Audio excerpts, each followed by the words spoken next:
Her voice was so dangerous, they tried to silence it forever. 1963, Miriam Makeba arrives in America, ready to ignite the world. But her songs, her very being, spoke of an apartheid the US preferred to ignore. Suddenly, her records vanished. Concerts were cancelled. Mama Africa, exiled, for daring to sing of freedom. For generations, the world has celebrated the voice of Miriam Makeba. Mama Africa. A star.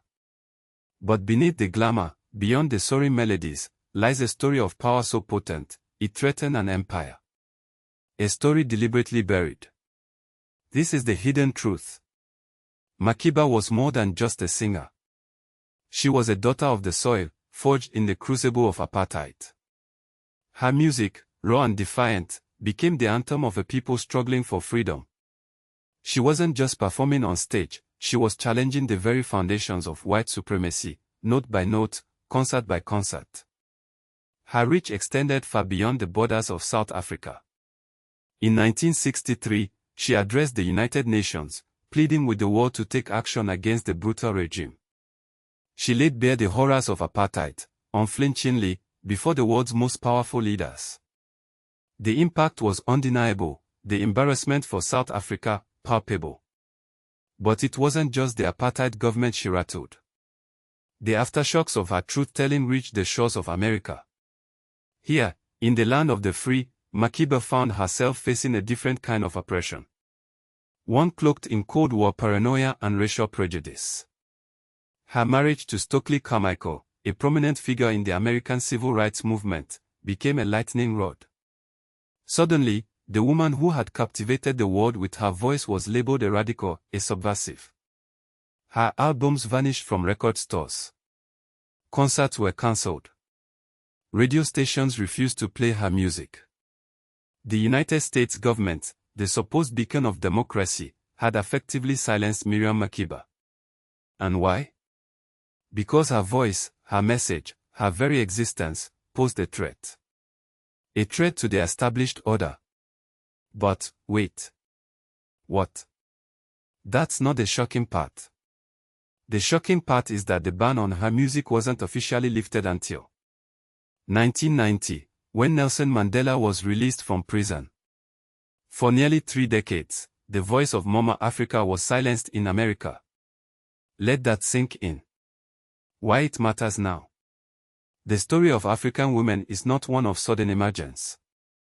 It's a powerful thread woven through millennia, often overlooked, intentionally disregarded. To understand Miriam Makeba's defiance, her global impact, we must recognize the deep roots from which she drew strength. Think of Queen Amanirenas of the Kingdom of Kush. This one-eyed warrior queen, in 24 BC, led her armies against the might of Rome, then ruled by Emperor Augustus Caesar himself. You heard that right. Not the other way round. Roman armies marched south, and were repelled. No subjugation, no easy victory for Rome. Instead, a peace treaty on terms unheard of. The Romans, the self-proclaimed masters of the world, agreed to cease their expansion and, incredibly, to pay tribute to the Kingdom of Kush. This wasn't a minor skirmish, it was a declaration: African power would not be trifled with. For centuries, history has been told from a single, dominant perspective, obscuring the truth of African agency and leadership. We are told of conquest, of colonization, of supposed dependency. We are rarely shown the queens, the strategists, the innovators, the powerful economic forces that shaped this continent. These moments, these victories, are not just ancient history confined to dusty textbooks. They are living legacies, informing the spirit of resistance that women like Miriam Makeba embody. They demonstrate a lineage of strength, a refusal to be silenced. And what happened after the peace accord between Queen Amanirenas and Emperor Augustus Caesar? Rome, the supposed superpower of the ancient world, dedicated a temple to her. Yes, a temple in Meroe, dedicated to the warrior queen who forced them to pay tribute. Makeba's voice, silenced in America, resonated even louder across the globe. Her defiance became a symbol.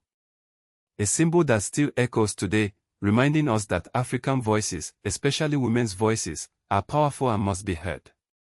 Silencing dissent doesn't erase truth, it amplifies it.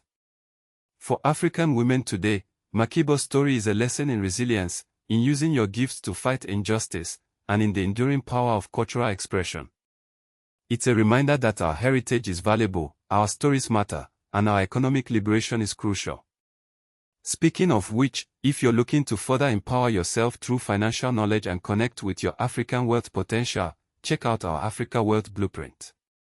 It's available for just $27 at pornoafric.com/shop.html. Makeba's music wasn't just entertainment, it was a weapon against oppression. Let's ensure our own voices, and our own economic power, are never silenced.